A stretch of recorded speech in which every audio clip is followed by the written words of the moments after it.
ازاي تبقى ترند. انا عارف طبعا ان في ناس كتير قوي هتكرهني بعد الفيديو ده، تمام؟ بس اعمل ايه؟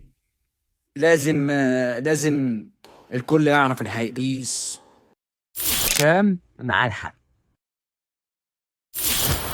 لو قلت لك الحل معايا تعمل ايه؟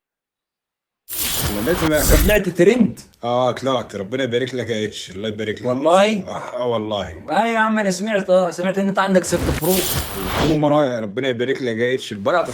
فحاجه بسيطه يعني. طبعا انت متحمس دلوقتي، عايز تعرف هنكسر السوشيال ميديا. اقسم بالله لو بدأت من هنا لا هتلاقي نور. الكلام حقيقي وبجد، وكل ما يعني ما تحطش في دماغك، كلام بجد. شيروا واشتركوا وشيروا الفيديو ده عشان يوصل لناس كتيرة، وخلي الناس كلها تطلع ترند.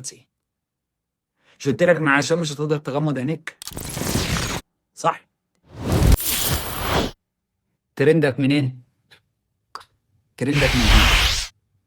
نزل شعار المتجر بتاعك مع شوية موسيقى مع الحاجات اللي انت بتبيعها، واعمل لي منشن، كلنا نشد بعض. السوشيال ميديا ذكاء، التسويق ذكاء، كل حاجة ذكاء.